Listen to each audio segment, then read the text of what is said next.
नमस्कार, good morning. स्वागत है आप सभी का आपके अपने YouTube channel sky chemistry classes में। आज वाली क्लास में देखेंगे अपन आणविक कक्षकों के ऊर्जा स्तर। परमाणु कक्षकों के ऊर्जा स्तर देख चुके हैं, अब आणविक कक्षकों के ऊर्जा स्तर देखेंगे। तो परमाणु कक्षकों से ही आणविक कक्षक निर्मित होते हैं। सबसे पहले 1s, उसके बाद 2s, उसके बाद 2p।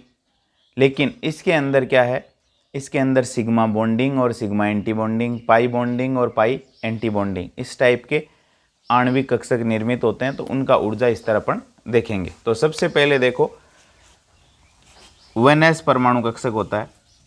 1s परमाणु कक्षक के साथ संयोग करता है और दो आणविक कक्षक बना लेता है। यह है 1s, ये भी 1s है। इस परमाणु कक्षक को अपन कहेंगे सिग्मा 1s। ये परमाणु कक्षक हो जाएगा सिग्मा 1s और ये हो जाएगा सिग्मा स्टार 1s।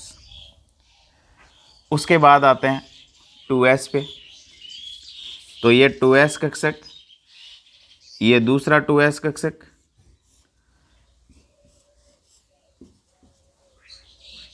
और दो नए आणविक कक्षकों का निर्माण कर लेते हैं। ये हो जाएगा सिग्मा 2s और ये हो जाएगा सिग्मा स्टार 2s।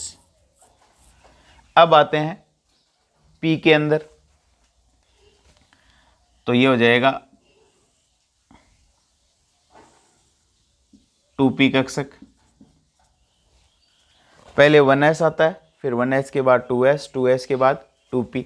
ये एक 2p परमाणु कक्षक हो गया, ये एक दूसरा 2p परमाणु कक्षक हो गया। ये आपस में क्या करते हैं, संयोग करते हैं और क्या बना लेते हैं, आणविक कक्षकों का निर्माण कर लेते हैं। ये दो समान हैं, वो हो जाएंगे पाई 2px, पाई 2py, और ये हो जाएगा सिग्मा 2pz। क्योंकि z अक्ष को अंतर्नाभिकीय अक्ष माना जाता है और इस पर जो उपस्थित कक्षक है p कक्षक, वो रेखीय या अक्षीय अतिव्यापन करके सिग्मा बंध बनाता है। तो ये हो जाएगा सिग्मा 2pz। और उसके बाद इतने ही एंटी बॉन्डिंग, 3 और 3 6 कक्षक मिलते हैं तो 6 ही बॉन्डिंग बन जाएंगे, 3 बॉन्डिंग बन जाएंगे और 3 एंटी बॉन्डिंग हो जाएंगे। इस तरीके से 3 बॉन्डिंग और 3 एंटी बॉन्डिंग, टोटल 3 और 3 6, तो 3 bonding 3 anti bonding. Anti bonding को अपन दर्शाएंगे pi star 2px, pi star 2py से, और ये हो जाएगा सिग्मा स्टार 2pz। ये व्यवस्था किसके लिए है, ये ऑक्सीजन और फ्लोरीन को छोड़कर शेष के लिए है। बोरोन, कार्बन, नाइट्रोजन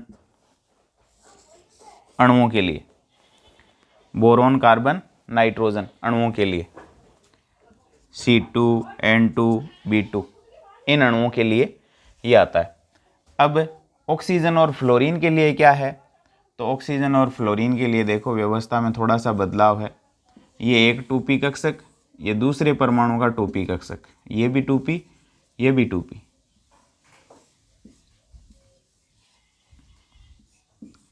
थोड़ी सी व्यवस्था बदली हुई है।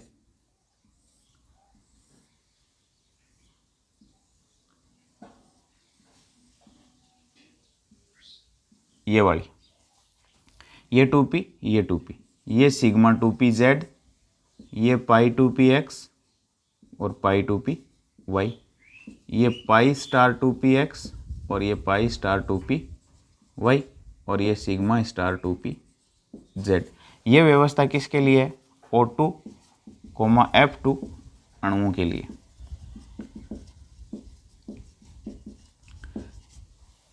अब आणविक कक्षकों के ऊर्जा स्तर आरेख स्पेक्ट्रमी विधियों द्वारा, प्रायोगिक स्पेक्ट्रमी विधियों द्वारा ज्ञात किए गए। तो अधिक विद्युत ऋणताओं वाले जो अणु हैं जिसमें ऑक्सीजन और फ्लोरीन है, उनके अंदर क्या है, सिग्मा 2pz की एनर्जी, सिग्मा 2pz आणविक कक्षक की एनर्जी सबसे कम है। और बाकी जैसे बोरोन कार्बन नाइट्रोजन जो है उनमें π2px और π2py की एनर्जी कम है, σ2pz की एनर्जी ज़्यादा है। अब मैं यदि ऊर्जा स्तर, ये पहला नंबर का डायग्राम हो जाएगा, ये 2 और ये तीसरा नंबर का डायग्राम है। तो अच्छा, ये 1 नंबर है, ये 2 नंबर है और ये 3 नंबर है। 3 और 4 जो है ये भी 3 कह सकते हो, इसको भी 3 कह सकते हो। तो 1 से 2, 2 से 3 की तरफ जाने पर एनर्जी बढ़ती है। अब देखो सबसे कम एनर्जी किसकी, परमाणु कक्षक भी 1s की एनर्जी कम होती है, तो आणविक कक्षक σ1s की एनर्जी सबसे कम हो जाएगी, सबसे कम हो जाएगी σ1s की। अब बॉन्डिंग की कम होती है, एंटी बॉन्डिंग की ज़्यादा होती है। फिर आ जाएगा σ*1s, σ*1s। फिर आगे बढ़ते हैं तो σ2s, 2s कक्षक आता है। फिर आ जाता है σ*2s, σ*2s। फिर आ जाता है 2p। तो पहले लिख लेते हैं बोरोन कार्बन नाइट्रोजन अणुओं के लिए, π2px बराबर π2py, दोनों की एनर्जी बराबर। फिर σ2pz की एनर्जी इनसे ज़्यादा।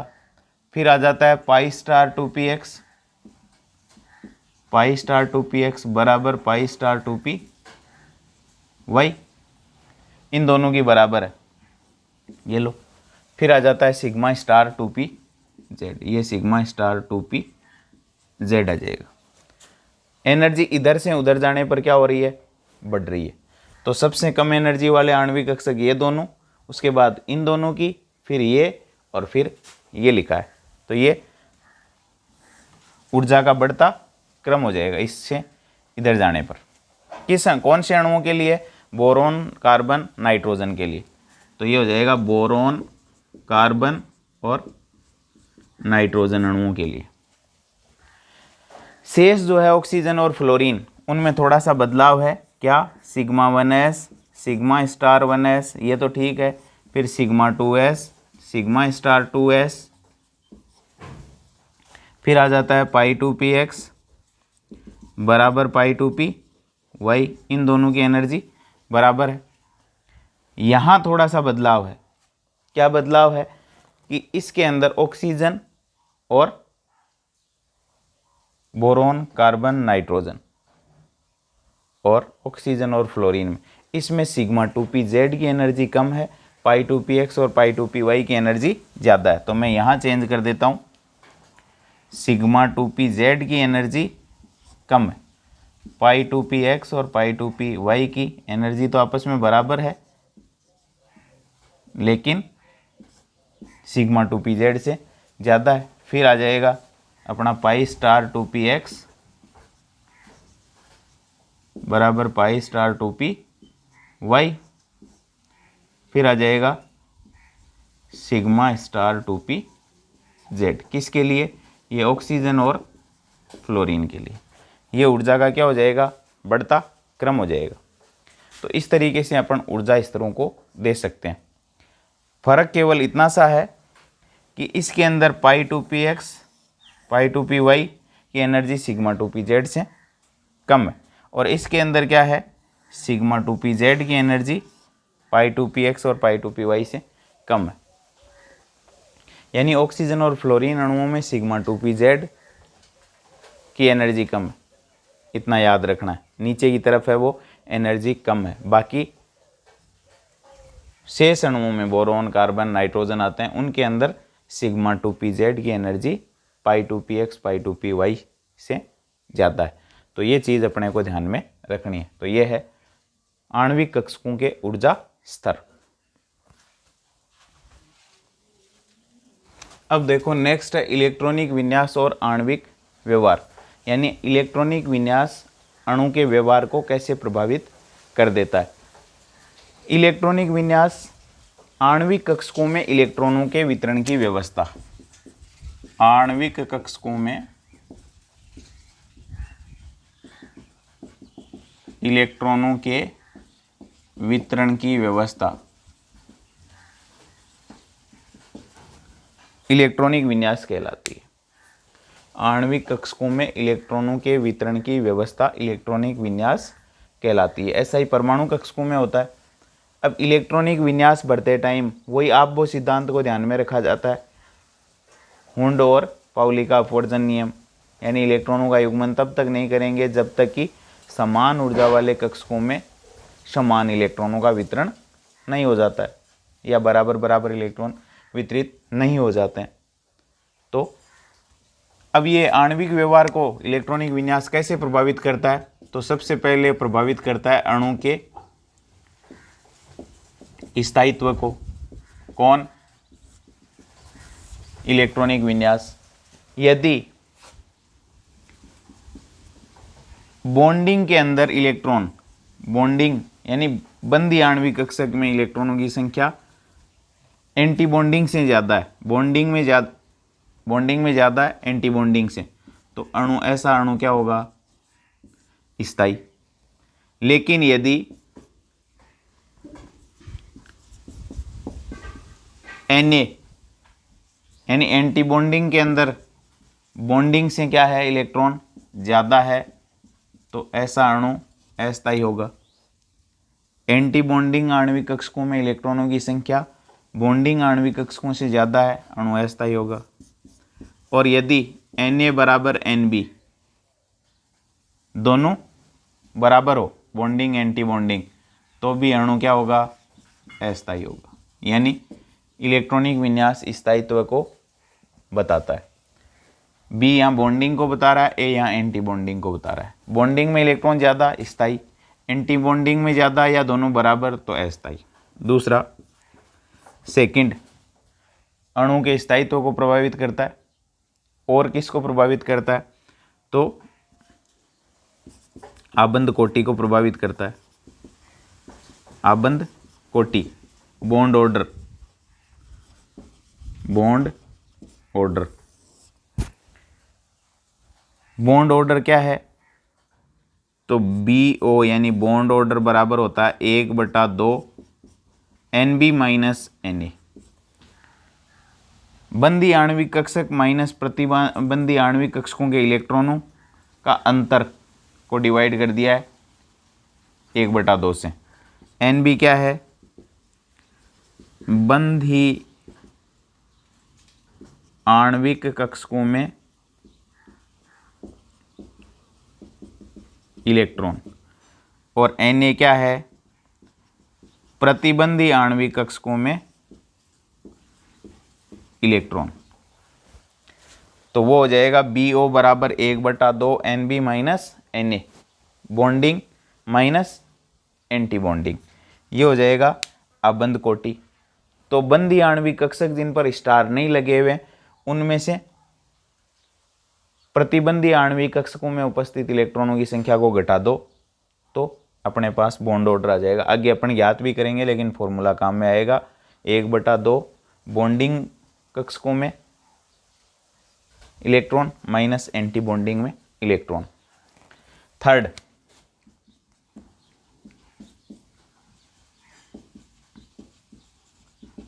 आबंध की प्रकृति और लंबाई। अब बॉन्ड ऑर्डर 1, 2, 3 आता है तो आबंध की उससे प्रकृति प्रभावित होगी। सहसंयोजी एकलाबंध, सहसंयोजी द्विआबंध और सहसंयोजी त्रिआबंध। आबंध कोटि है वो दो परमाणुओं के बीच में उपस्थित आबंधों की संख्या है, वो आबंध कोटि कहलाती है, जिसकी अपन पीछे बात कर चुके हैं। दो परमाणुओं के बीच में उपस्थित आबंधों की संख्या आबंध कोटि कहलाती है। जैसे नाइट्रोजन नाइट्रोजन ट्रिपल बॉन्ड होता है तो बॉन्ड ऑर्डर कितना है इसका? 3 बंध है दो परमाणुओं के बीच में, आबंधों की संख्या। आबंध की प्रकृति या लंबाई, तो आबंध की प्रकृति भी इससे प्रभावित होगी। आबंध की प्रकृति सहसंयोजी एकलाबंध, द्विआबंध या त्रिआबंध हो सकता है, और लंबाई भी प्रभावित होगी। किससे? आबंध कोटि से, और आबंध कोटि इलेक्ट्रॉनिक विन्यास पर डिपेंड करेगी। तो आबंध कोटि बढ़ने के साथ, आबंध कोटि यानी बॉन्ड ऑर्डर बढ़ने के साथ बंध लंबाई घटती है, तो ये एक दूसरे के क्या हो जाएंगे? व्युत्क्रमानुपाती हो जाएंगे। तो आबंध कोटि व्युत्क्रमानुपाती बंध लंबाई बॉन्ड लेंथ, त्रिबंध की बंध लंबाई सबसे कम, द्विबंध की उससे ज़्यादा और एकल बंध की लंबाई सबसे ज़्यादा होगी। तो बॉन्ड ऑर्डर या बंध कोटि या आबंध कोटि घटेगा तो बंध लंबाई बढ़ेगी। उसके बाद फोर्थ है चुंबकीय स्वभाव। चुंबकीय स्वभाव ये बहुत महत्वपूर्ण है। मैग्नेटिक नेचर, यदि किसी भी आणविक कक्षक में आबंधी हो चाहे अनाबंधी हो, अयुग्मित इलेक्ट्रॉन उपस्थित है तो अणु अनुचुंबकीय प्रकृति का होगा। यदि ABMO या एंटी बॉन्डिंग मॉलिक्यूलर ऑर्बिटल, प्रतिबंधी आणविक कक्षक या बॉन्डिंग मॉलिक्यूलर ऑर्बिटल BMO बंधी आणविक कक्षक में से किसी में भी अयुग्मित इलेक्ट्रॉन है, अयुग्मित इलेक्ट्रॉन उपस्थित है तो अणु अनुचुंबकीय प्रकृति का होगा और चुंबकीय क्षेत्र में रखने पर वह दुर्बल रूप से आकर्षित होगा। यदि ABMO यानी एंटी बॉन्डिंग मॉलिक्यूलर ऑर्बिटल या बॉन्डिंग मॉलिक्यूलर ऑर्बिटल में से किसी में भी अयुग्मित इलेक्ट्रॉन उपस्थित है तो अणु अनुचुंबकीय प्रकृति का होगा। और यदि सारे इलेक्ट्रॉन युग्मित हैं, BMO और ABMO में सभी इलेक्ट्रॉन युग्मित हैं तो अणु कैसा होगा? प्रतिचुंबकीय होगा, प्रतिचुंबकीय। और ऐसे अणु चुंबकीय क्षेत्र में प्रतिकर्षित होते हैं, चुंबकीय क्षेत्र में रखने पर प्रतिकर्षित होते हैं। तो यह था इलेक्ट्रॉनिक विन्यास और उनका आणविक अणुओं का व्यवहार।